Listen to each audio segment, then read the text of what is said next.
Over to you, Vijay, because many of us say we're fighting the same fight again and again and again. There was a conversation yesterday, will this fight ever end? Will this fight ever end? Well, first, Asad, thanks for forcing me to come to Glasgow. When I walk the streets of cities like this, Glasgow was the UK's second most important city. Beautiful buildings, beautiful streets, a gorgeous city. It had Red Clydeside in 1919, the uprising to create a Soviet in Scotland. But it was, crushed, of course. When I see cities like this, I think also about the other side of it. There's a phrase from Walter Benjamin, every monument of civilization is also a monument of barbarism. I think of the famines in Bengal, the jute workers in Bengal sending jute to Dundee through the Glasgow port. I think of human beings from Africa enslaved and brought from Ghana to the New World, and all those prophets getting sucked into cities like London and Glasgow. Between 1765 and 1938, the British Isles stole $45 trillion pounds from India, 45 trillion sterling from India.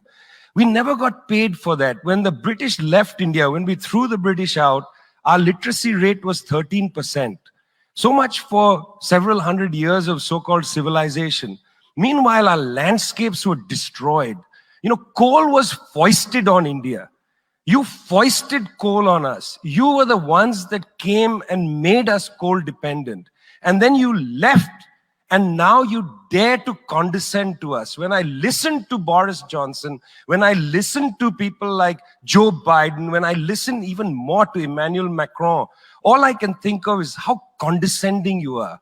You condescended to us 400 years ago. You condescended to us 300 years ago. You condescended to us 200 years ago. You condescended to us 100 years ago. You're condescending to us today. You only know condescension because for you, colonialism isn't something that happened in the past and we defeated you. It's not that. For you, colonialism is a permanent condition. And that permanent condition happens in two ways. There's the permanent condition of the colonial mentality. You want to lecture us. You want to tell us that we are responsible for all the problems because you'll never accept that you're the one principally to blame. You signed the Rio Formula in 1992 on common and differentiated responsibilities. You like the common part. You like the common part. You like to say we're all in this together and so on. We're not in this together. The United States, 4-5% of the world's population, still uses 25% of the world's resources. You outsource production to China and then you say China is the carbon polluter. China's producing your buckets. China's producing your nuts and bolts. China's producing your phones. Try to produce it in your own countries and see your carbon emissions rise. You love lecturing us because you have a colonial mentality. Then there are colonial structures and institutions.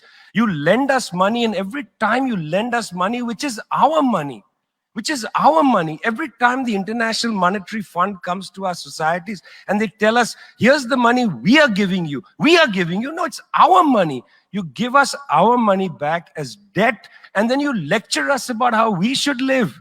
It's extraordinary. It's not just a colonial mentality. It's a colonial structures and institutions which reproduce themselves year after year after year. And let me tell you something. The climate justice movement, not clued enough on this. Not clued enough on this. The climate justice movement is a movement that says we're worried about our future.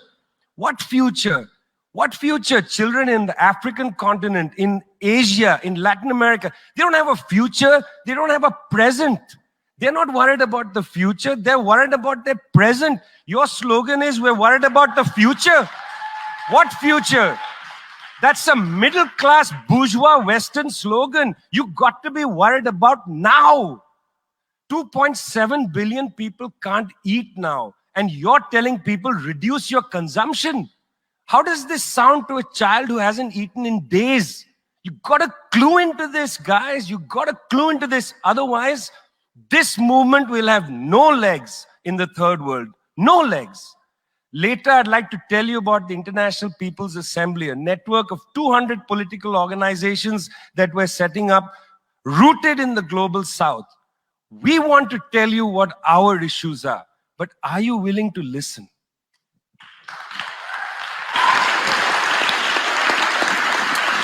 Thank you, Vijay.